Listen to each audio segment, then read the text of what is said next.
സ്നേഹമുള്ളവരെ, എസ് ഹരീഷിൻ്റെ പട്ടുനൂൽപ്പുഴു എന്ന നോവലിൽ മനുഷ്യൻ്റെ മുഖത്തെപ്പറ്റി വിശദമായി പ്രതിപാദിച്ചിട്ടുണ്ട്.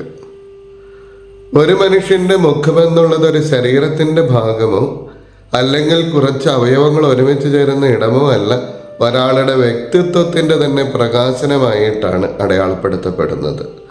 അതിനാലാണ് തിരിച്ചറിയൽ രേഖകളിൽ ഒരാളെ അടയാളപ്പെടുത്തുന്നതിന് മുഖത്തിൻ്റെ പടം നൽകുന്നത്.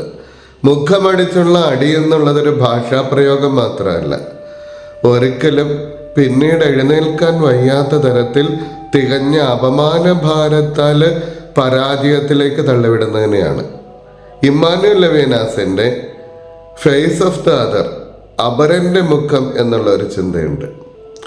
അതിൽ അദ്ദേഹം പറയും, പഞ്ചേന്ദ്രിയങ്ങളിൽ 5 ഇന്ദ്രിയങ്ങൾ ഒരുമിച്ച് ചേരുന്ന ഇടമാണ് മുഖം. അതിനാൽ തന്നെ ഒരു മനുഷ്യൻ്റെ എല്ലാ വികാരങ്ങളും നമുക്ക് വായിച്ചെടുക്കാൻ പറ്റുന്നത് മുഖത്ത് നിന്നാണ്. ഏറെ പട്ടിണി കിടക്കുന്ന ഒന്നുമില്ലാത്ത ഒരാളുടെ മുഖം നമ്മുടെ മുഖത്തേക്ക് നോക്കുമ്പോൾ സംഭവിക്കുന്നത്, നമ്മുടെ മുഖം കുറ്റഭയത്താൽ പാപബോധത്താൽ തനിയെ താഴ്ന്നു പോകുമെന്നുള്ളതാണ്.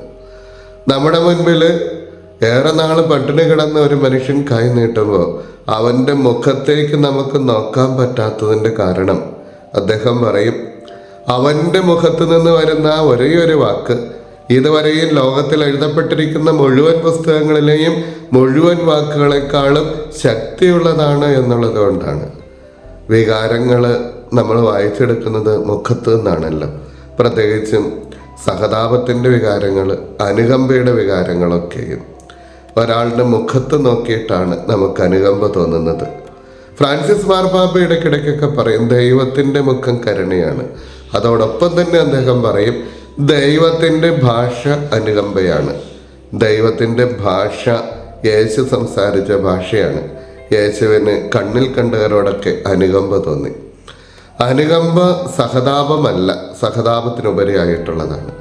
സഹതപിക്കുക എന്ന് പറഞ്ഞാൽ കൂടെ സഹിക്കുക, സഹനത്തിൽ കൂടെ ഉണ്ടാവുക എന്നാണ്. എന്നാൽ അനുകമ്പ ഈ സ്നേഹത്തിൻ്റെയും സഹതാപത്തിൻ്റെയും കൂടെ പ്രവൃത്തിയും കൂടെ ചേരുന്നതാണ് അനുകമ്പ. യേശുവിന് അനുകമ്പ തോന്നിയ ആദ്യത്തെ ഒരു സാഹചര്യമായിട്ട് സുവിശേഷത്തിലുള്ള മർക്കോസിൻ്റെ സുവിശേഷം 1-ാമത്തെ അധ്യായത്തിലെ ചില വാചകങ്ങൾ. അവിടെ ഒരു കുഷ്ഠരോഗി യേശുവിൻ്റെ അടുക്കൽ വന്നിട്ട് പറയുന്നുണ്ട്, നിനക്ക് മനസ്സുണ്ടെങ്കിൽ എന്നെ സുഖപ്പെടുത്താൻ പറ്റും. യേശുവിന് അവനോട് അനുകമ്പ തോന്നി. യേശു അവനോട് പറഞ്ഞു, എനിക്ക് മനസ്സുണ്ട്, നിനക്ക് സൗഖ്യം ഉണ്ടാകട്ടെ. വീണ്ടും നമ്മൾ ലൂക്കായുടെ സുവിശേഷം 13-ാമത്തെ അധ്യായത്തിൽ നായിം പട്ടണത്തിൽ നിന്നുള്ള ഒരു വിധവയെ കാണുന്നുണ്ട്. അവളുടെ ഏകമകൻ്റെ മൃതസംസ്കാര ശുശ്രൂഷയുടെ ഭാഗമായിട്ടുള്ള വിലാപയാത്രയാണ് നടക്കുന്നത്.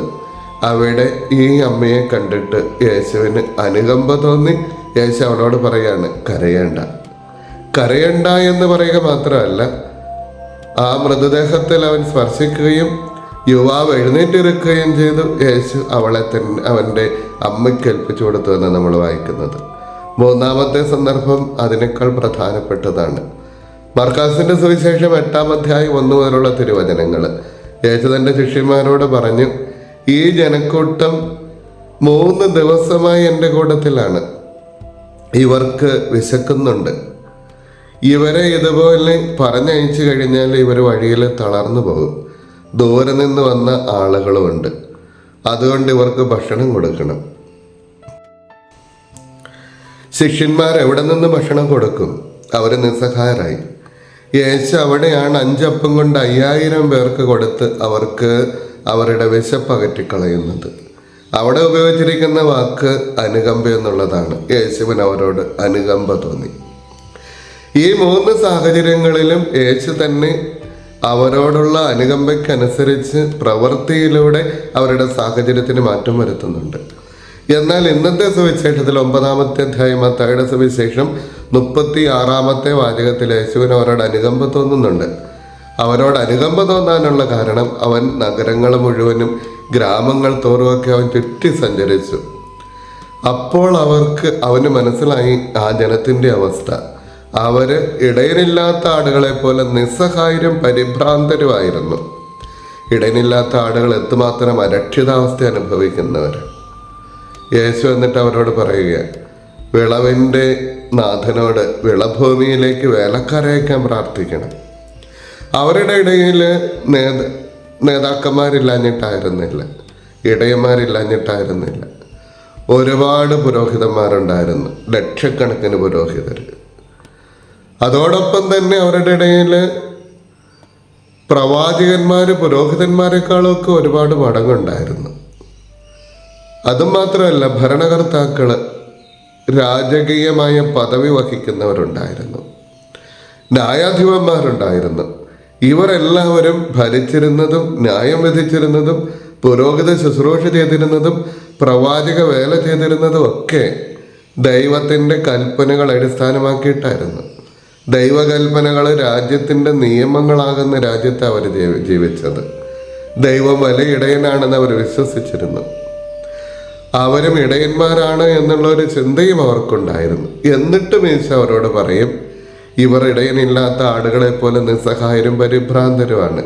കാരണം ഇടയന്മാര് നേതാക്കന്മാരുടെ രീതിയിലേക്ക് താഴ്ന്നു പോയി എന്നുള്ളതാണ്. ഏതൊരിടയന്മാർക്കും സംഭവിക്കാവുന്ന, എനിക്കുൾപ്പെടെ സംഭവിക്കാവുന്ന ഏറ്റവും വലിയ ഒരു പരാജയമാണ് ഇടയന്മാര് നേതാക്കന്മാരുടെ ലെവലിലേക്ക് താഴ്ന്നു പോവുക എന്നുള്ളത്. ഒരു തെരഞ്ഞെടുപ്പൊക്കെ കഴിഞ്ഞ കാലഘട്ടത്തിലാണല്ലോ നമ്മൾ. ഇടയനും നേതാവും തമ്മിലുള്ള വ്യത്യാസം എന്താ? ഒന്നാമത്തെ വ്യത്യാസം, നേതാവ് എപ്പോഴും തൻ്റെ സ്ഥാനം സുരക്ഷിതമാക്കുന്നതിന് വേണ്ടി അവന് കഴിവ് പ്രകടിപ്പിക്കുന്നവനാണ്. അവൻ്റെ കൂടെയുള്ളവരല്ല പ്രധാനപ്പെട്ട കാര്യം. അതായത് ഒരു നേതാവിൻ്റെ ബലം എന്താ? കൂടെ നിൽക്കുന്ന ആളുകളുടെ എണ്ണമാണ് അയാളുടെ ബലം. എൻ്റെ കൂടെ എത്ര ആളുകളുണ്ട്, അത് വെച്ചിട്ട് അവനൊരു ആളുകളെ വിലപേശൽ ശക്തിയായി കണ്ട് അവൻ്റെ കാര്യങ്ങൾ നേടിയെടുക്കും, കസേരയ്ക്ക് ഉറപ്പുവരുത്തും. അപ്പോഴാരാണ് ഈ ഭരിക്കപ്പെടുന്നവർ? നേതാവിൻ്റെ കൂടെയുള്ള അണികളാരാ? അവർ ഈ നേതാവിന് വിലപേശാനുള്ള ഒരു ശക്തി മാത്രമാകുന്നുള്ളൂ. ഇടയൻ അങ്ങനെയല്ല. തൻ്റെ കൂടെയുള്ളവരെ ആടുകളായിട്ട് പരിഗണിക്കുകയും അവർക്ക് വേണ്ട വെള്ളവും അവർക്ക് വേണ്ട ഭക്ഷണവും കൊടുക്കേണ്ടവനാണ് ഇടയന്. ഇനി നേതാവിൻ്റെ രണ്ടാമത്തെ കാര്യം എന്താ? നേതാവ് എപ്പോഴും തനിക്ക് വേണ്ടിയിട്ട് സ്വരുക്കൂട്ടുന്നവനാണ്. പല രാജ്യങ്ങളിലും അട്ടിമറികളൊക്കെ ഉണ്ടാവുമ്പം അവര് നേരത്തെ തന്നെ കരുതി വെച്ചിരുന്ന ധാരാളം സ്വത്തുക്കളുള്ള വേറെ നാടുകളിലേക്ക് പോകുന്നതൊക്കെ നമ്മൾ കണ്ടിട്ടുണ്ടല്ലോ. നേതാക്കന്മാർ ചെയ്യുന്നത് അവരുടെ വസതികൾ മോടി പിടിപ്പിക്കുക, അവരുടെ കൊട്ടാരങ്ങൾ പണിയുക എന്നൊക്കെയുള്ളത്. ഏത് വലിയ രാജാക്കന്മാരും അവരുടെ കൊട്ടാരം പണിതതിന് ശേഷം ഒരു വലിയ ദേവാലയം കൂടി പണിയാറുണ്ട്. തുർക്കിയിൽ ഹാഗിയ സോഫിയ പള്ളിയോട് ചേർന്നൊരു ബ്ലൂ മോസ്ക് ഉണ്ട്. ഈ ബ്ലൂ മോസ്ക് ഹാഗിയ സോഫിയേക്കാളും വലുതാണ്. പക്ഷേ അവിടെ ആളുകൾ ഒരു വർഷത്തേന് ആരും ആരാധനയ്ക്ക് പോയില്ല എന്നുള്ളതാ സത്യം. കാരണം എന്താ? ഇത് പണിയാൻ വേണ്ടിയിട്ട് നടത്തിയ പിരിവിൽ ഒരുപാട് ആളുകൾ വെറുക്കപ്പെട്ടു എന്നുള്ളത് തന്നെ.